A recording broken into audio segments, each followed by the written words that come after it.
Always Irish show.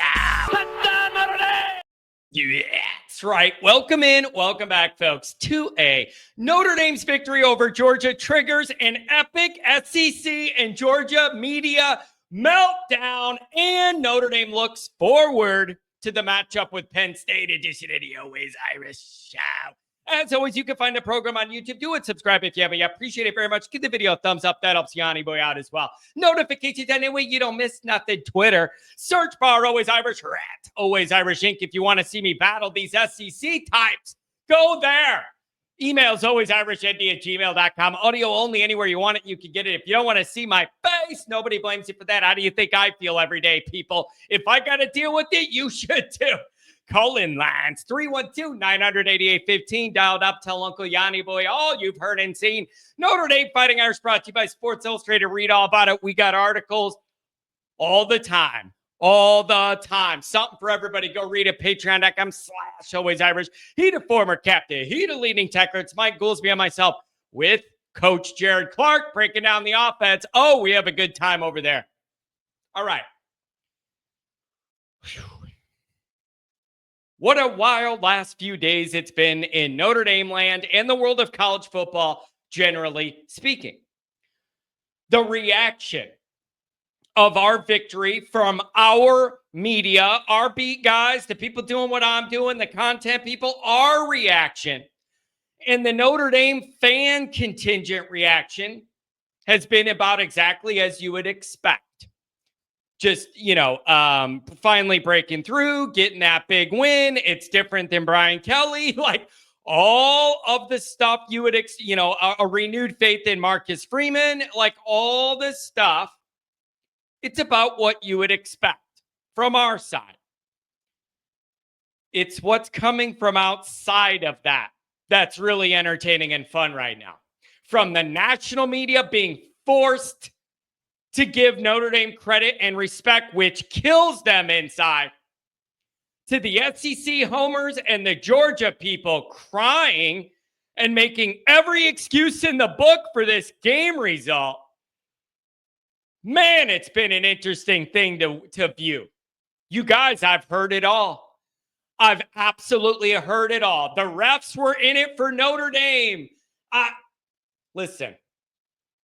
I felt like there were a lot of calls that went against Notre Dame, too. I don't know if the refs did a bad job, but it wasn't totally one-sided. There were some things I disagree with that went against Notre Dame that could have burned Notre Dame in the moment.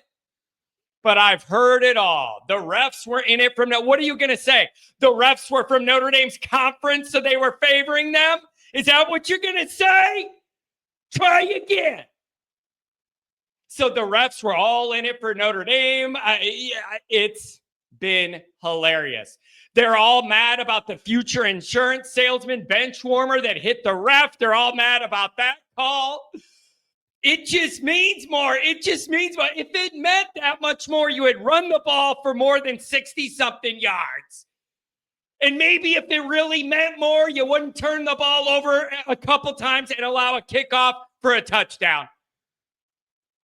If it means that more, you shouldn't have let those things happen.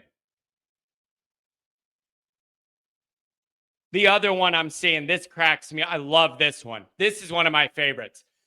I've seen a lot of this debate on Twitter. How many Notre Dame fans actually graduated from Notre Dame? I've seen that argument taking a shot at Notre Dame's nationwide and worldwide Subway alumni network. I've seen it all the time. How many of these Notre Dame fans actually went there? I've seen it and heard it all. Meanwhile, Georgia ranks dead last in the country in football graduation rate. You want to talk about the biggest lack of self-awareness. It's true. A lot of the Subway alumni didn't go to Notre Dame and didn't get a Notre Dame degree. Most of the people that go to Georgia don't get a Georgia degree.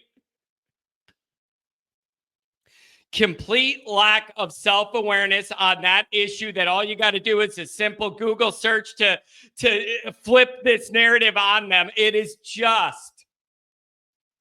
has really been something to behold. I mean, it has been a riot to watch. Or how about this take? I've seen this multiple times from Georgia and SEC media people. Multiple times I've seen this. These people I've never seen talk about Notre Dame before. You look at their bio on Twitter and they're SEC people or Georgia people, whatever. I've seen this a bunch. This is a genius Southern football thinking it means more mentality here. Work through this one in your brain. Come with me. I've seen this tweeted so many times. If you just take away all the turnovers and the kick return and all the big plays, the outcome would have been totally different and the narrative would have been different. This is SEC brain in full force. If only every big play the other team made was flipped, then maybe the result would be different. That is what counts as big brain intellectual football thinking from a lot of this media contingent. It's unbelievable. They're literally saying, if you just flip every single game-changing play and Georgia made it, not Notre Dame, the whole result would be different. Yeah, no kidding, buddy. No kidding, buddy. And the funny part is, some of these guys sat there and thought out this tweet and put that out thinking, oh, this is some intellectual stuff. This is some deep thinking.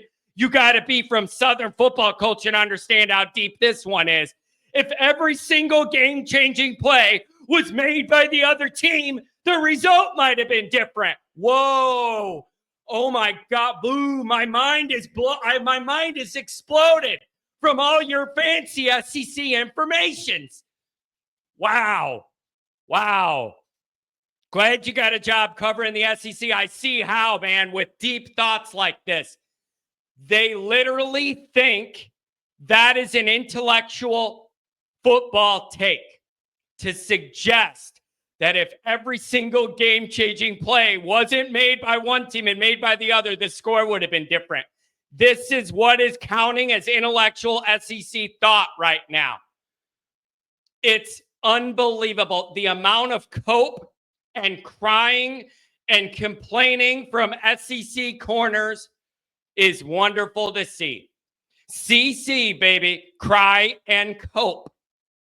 I would have listen, this is my fault. This is on me. This is John's fault. I gave SEC people too much credit. It's me. It's my fault, you guys. It's my problem. I gave SEC people way too much credit. I thought that if this was the big bad SEC that's won all these championships back when they were the only ones who could pay people and not everybody, when they were winning all these championships and doing all that, right?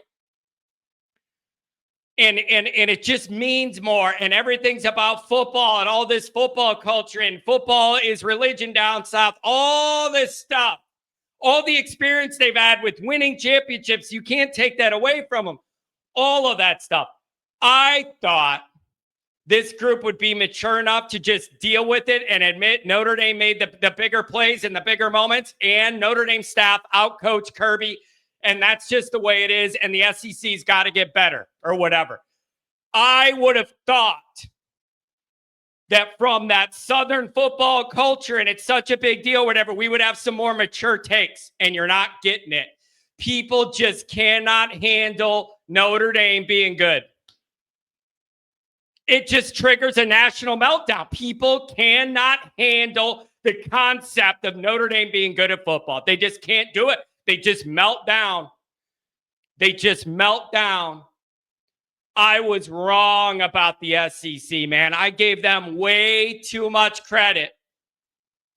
And the reality is, these people need to start accepting we live in a new world. Shane Gillis was right, man. Now that everybody's able to pay players and go get people and make these deals, there's way more parity. No longer are these top-end SEC teams able to stack all of the talent and have a two deep that you love and all that. Guys aren't waiting like that for their turn. They're going to go play somewhere right away.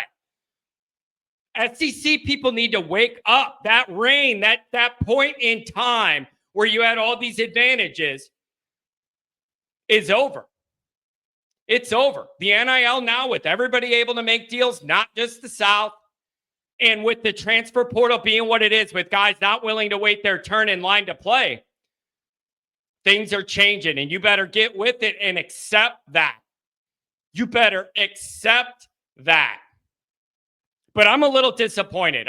There is some good reporting going on about Notre Dame earned this and outplayed them and outcoached them. I've seen some of that.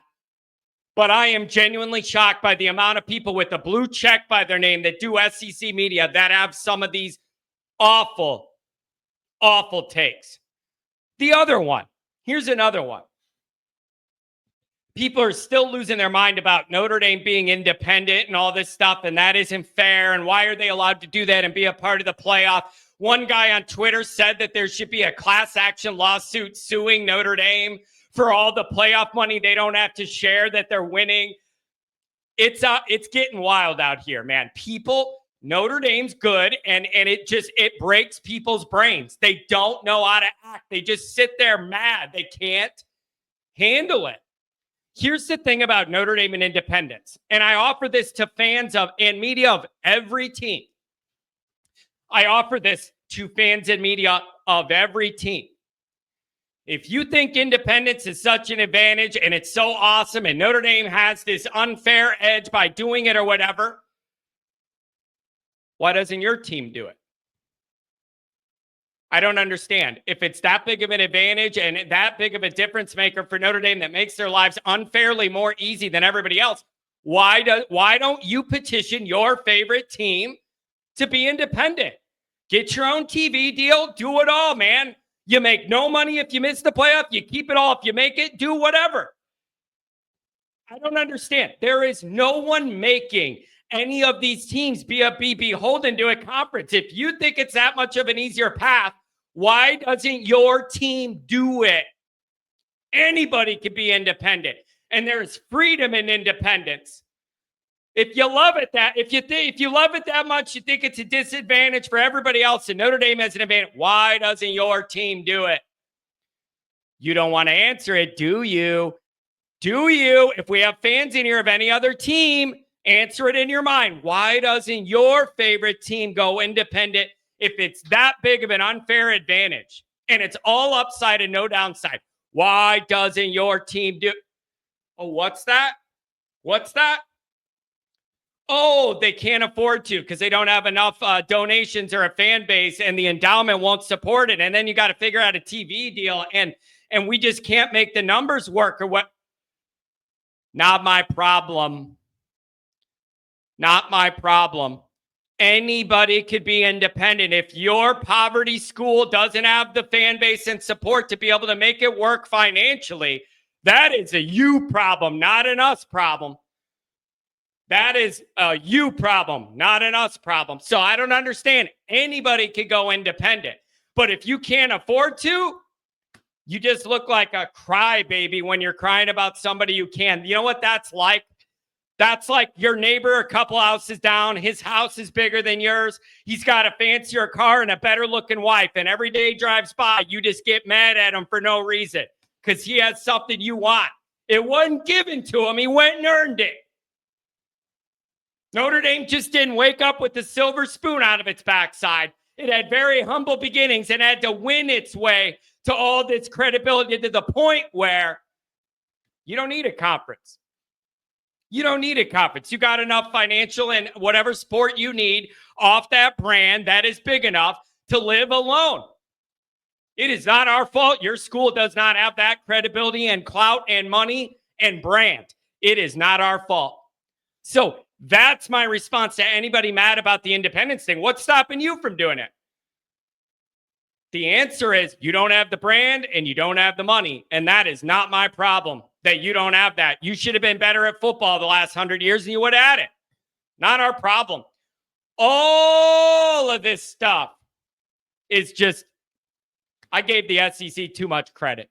I thought they would be more maturely able to process this and accept some realities. They're not doing it. They're not doing it.